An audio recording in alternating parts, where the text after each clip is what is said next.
excited because I have Miss Nancy Fire, who has the coolest name and also one of the coolest careers out there. So I'm going to log her in now, and let's hear what she thinks the future is going to bring to all of us. Hey, welcome. Happy hump day. Happy Wednesday. Telling you, I have my scotch ready for you, girl. All right, good. Well, cheers. I go, quick, cheers. Cheers. I'm so glad. Thank you. I tried to get on and I couldn't find the request. But then it worked, so it's like perfect. It feels like it's Friday, but it's only Wednesday. I know. It's because I think, the long weekend and the whole corona, like everybody quarantining is making the days. I read somewhere they said, oh, it's Blur's Day. I'm going to make you a little louder. So. Oh, I love that. Thursday. That's wonderful. It's Blur's Day, exactly. So welcome, it's Nancy. I was telling our viewers a little bit about your background, that you have an amazing studio in Manhattan, and you develop prints and patterns and color forecasts and trend direction and help different companies with their product development. And you've done everything from fashion to home fashion, correct? Yeah, we started out 32 years ago as fashion, and over the past, I want to say probably 20 years, we morphed into home decor, which is my love. So that's where we've been. We do probably about 65% home and probably the rest fashion. But yeah, we're just so excited because our business over the past 32 years has just grown. But for me, it's grown in my consulting, which I love. So I work with, like you, color and trend and mood boards and products. So that's been really fun for me. I have to say the past few months have been a little hectic. Right. I mean, it's really been hectic here. We left New York quickly. Unfortunately, we had to. Our studio was closed. We moved out to our farmhouse, and here's where we are. Until the studio opens, we're hoping the studio opens the middle of June, but we don't know yet. It keeps, it varies from day to day, from hour to hour. I mean, have you heard anything? You know what? Like you said, I basically told my team to plan on doing the work from home until at least July 5th. That Right. Whatever the governor says, if he opens sooner, that so be it. We're going to just continue to do remote because our team is really functioning beautifully. I mean, we're able to do remote Zoom calls. We're accessing our server, Right. no problem. Some of the things that we would have done in-person meetings for, we're looking at strike-offs and CADs that they're just sending to our homes. So we're able to review Exactly. it that way. It's interesting. The beauty of that is finding out that you can work remotely. And the beauty of that is really realizing that when you have a great team, you all communicate. And this has been such a learning process for all of us. But I feel, better for it because I feel like we've really jumped on it quickly. Yeah. A little hysteria at the beginning because I was overseas when this happened and came home and quarantined, and then we were figuring out what next steps were. Yeah. But, it's moments like this, Stace. It's moments like you inviting me onto your great show and just sort of talking. And this morning I was on with David Santiago from the IFDA, and it was just really nice to sort of give back and talk about careers. And I was just looking at my emails before we connected tonight, and a young lady reached out to me wanting me to maybe help her and mentor her. So I love that. I mean, I think a lot has come out of this that's actually going to be positive. So I love it. And I think there's always the opportunity, right? Like whenever there's a challenge that we're faced with, we have two options or three, right? One option is like, I'm going to crawl in a hole, knock on my hole. When it's over, Right. I'll come out again, right? We're back to retreat, right? One of them is the woe is me. And then one of them is, the third option is kind of like, okay, how do I find the blessing in disguise in whatever it is? Right. And so I think it's interesting because it's for so many people, like you said, to lean into technology. Yes. Who is that? Wheezy is saying it's time to reset. And it's taking an opportunity to reset. Yes. But, what's interesting to me is when we talk about technology, and I want to just parlay this right into sort of future trends and direction, one of the things that we've been hearing on the manufacturing front and the consumer trends front for many, many years was the idea of personalization. Right? And because things have gone digital, and not only were people shopping online, but this idea of being able to produce one-offs and bringing the cost so low that made it affordable, that's really become something that we've been playing with that you've also experimented with in your own business. Absolutely. Being able to sort of do more than just a rapid prototype, really just a one of a kind. Where do you see technology? Do you think that that's something that's going to continue on in terms of like product development? How are Yeah. we trending? I actually feel honestly that it's superpower right now. That's exactly where it's going because in a time like this, people are figuring out, hey, how can I survive? What can I do to make sure my business is okay? So I know that our strategies have changed over the past 3 months. So without a doubt, I feel that people are. Look at Etsy. Look what happened to Etsy over the years. I mean, it really has become the go-to site for one of a kind. Look at manufacturers today. Everyone's saying artisan. Want it to look like one of a kind. I'm a style spotter for High Point. I'm dealing with like sustainability. I'm working with all manufacturers on sustainability. And you know what? They are actually producing one of a kind products and they're making it work. So yeah, we're in it right now. And it's not going to slow up. It's only going to get faster.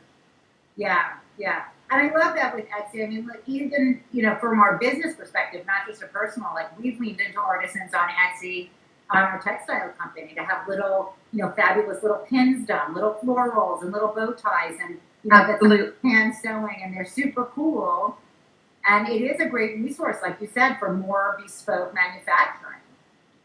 Yeah, and it's so interesting for me because, we say bespoke manufacturing, but there are manufacturers, large ones now, that are becoming more bespoke.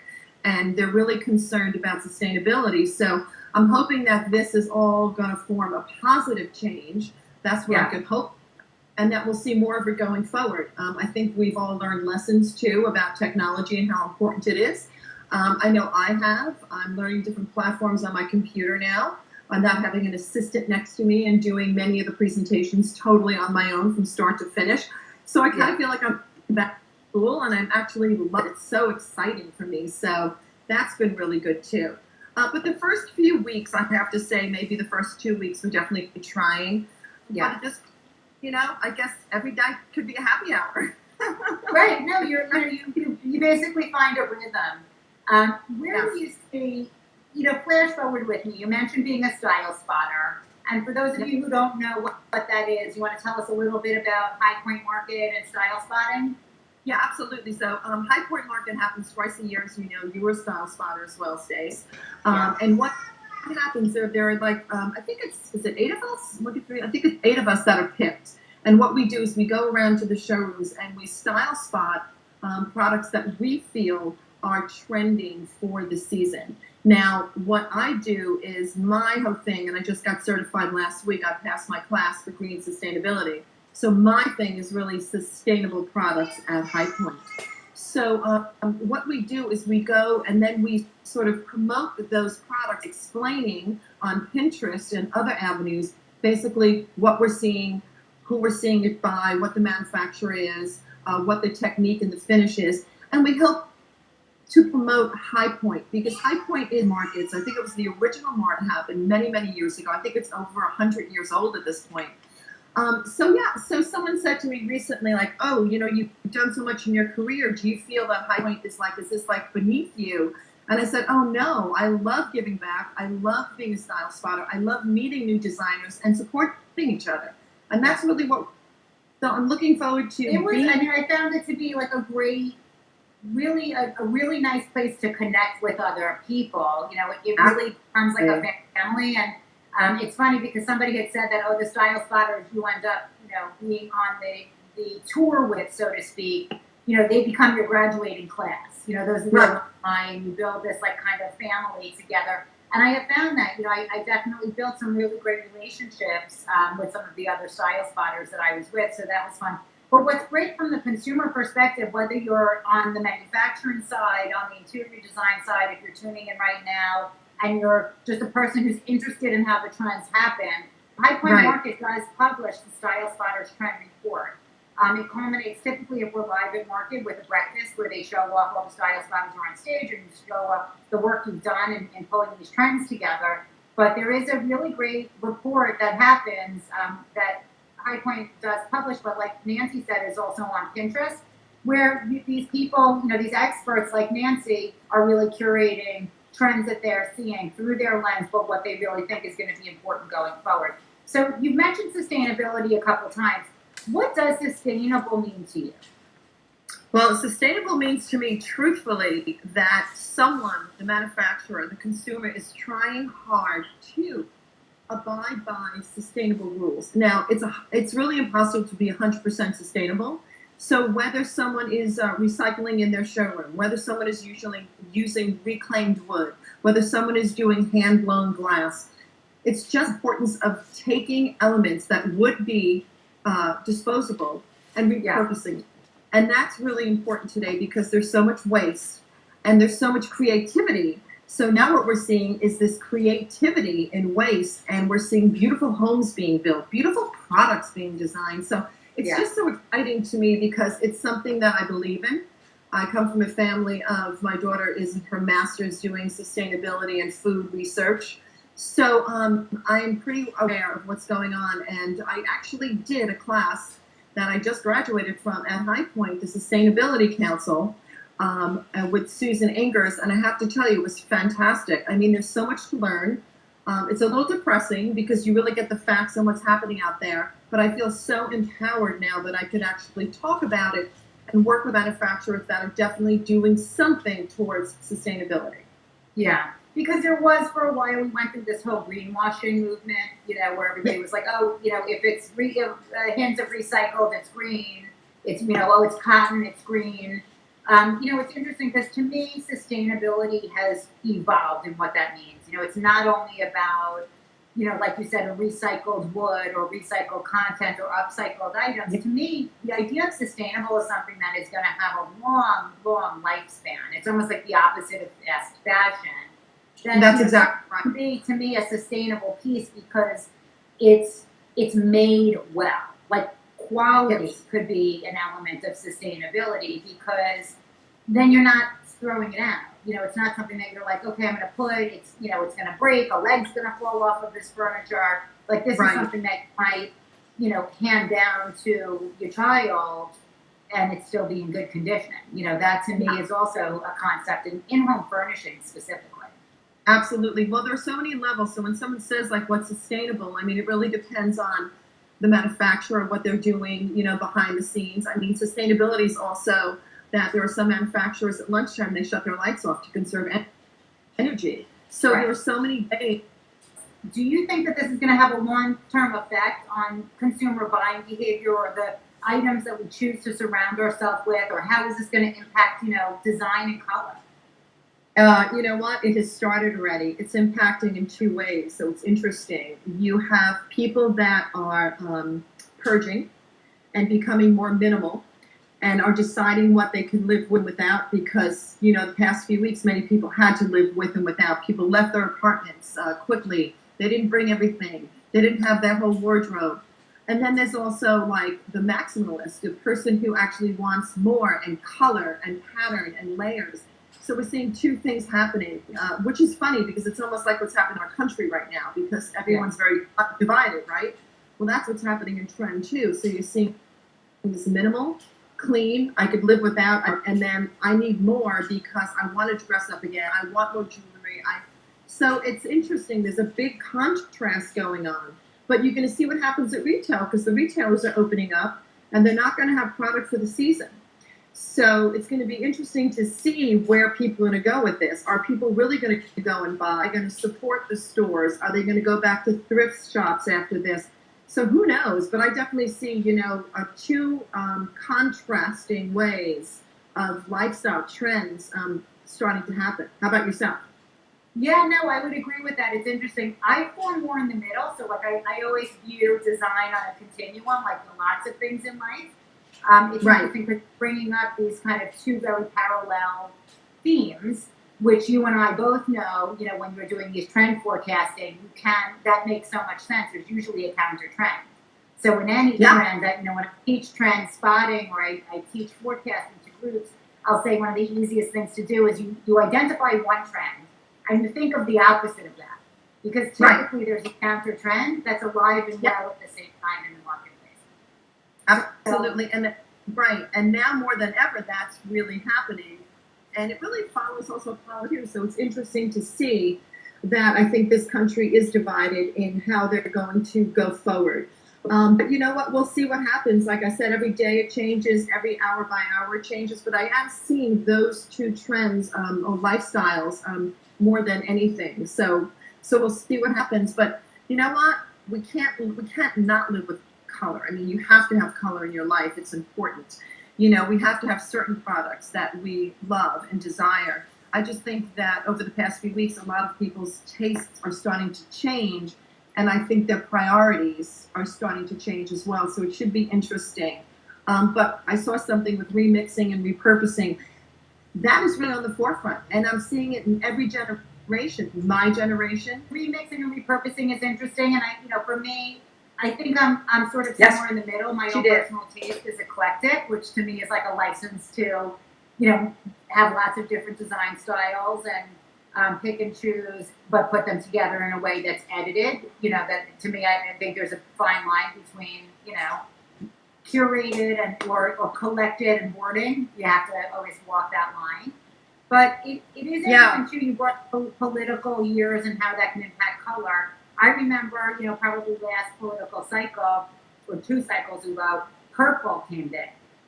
And I remember hearing a forecaster talking about purple in political years. Are you seeing that? Do you see kind of a link between that?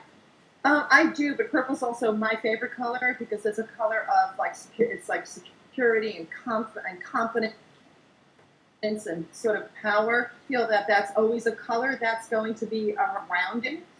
So I definitely see that. I'm seeing a lot more on the lavender side, the bluer side of lavenders. Really nice to see that coming back because I just find that soothing, like lavender is.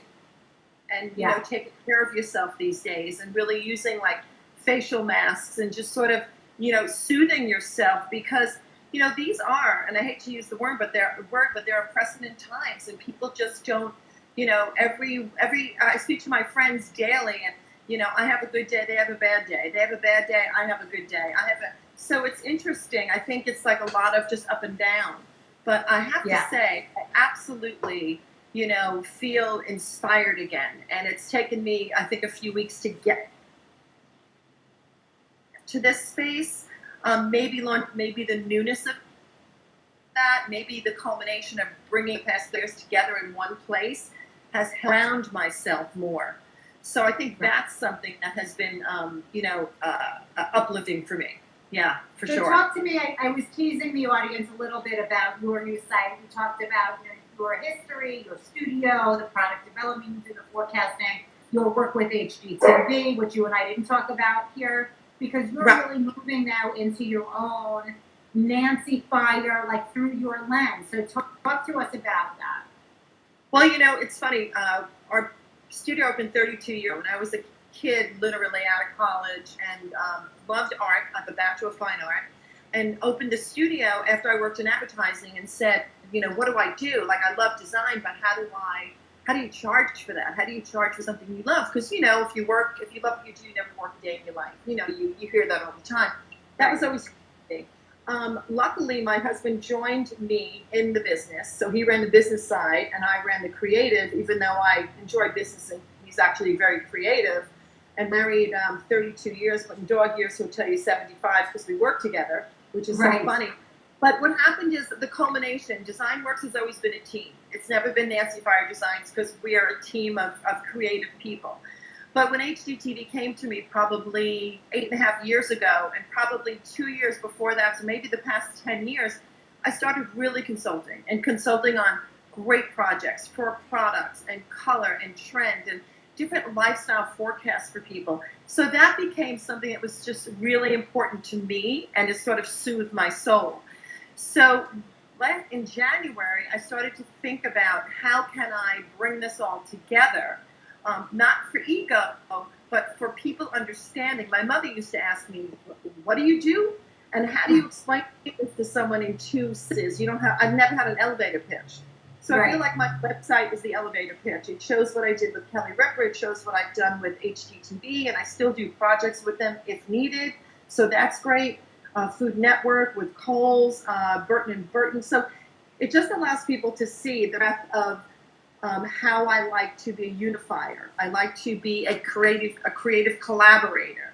So Right. really, that's what my role is. DesignWorks is still there. We're going strong. We're still printing on fabric, but I've separated myself a little bit because I'm pretty busy and I Yeah. travel most of the time.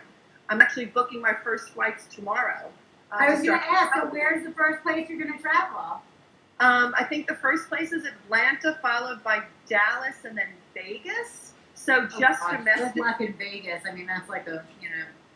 I know Right. that's not going to be till September though. Tell us again, what is the website that we can find more information about? NancyFire.com. Very simple. Okay, that's easy. So nancyfire.com, and then you can see all of what Nancy does combined into her new online elevator page.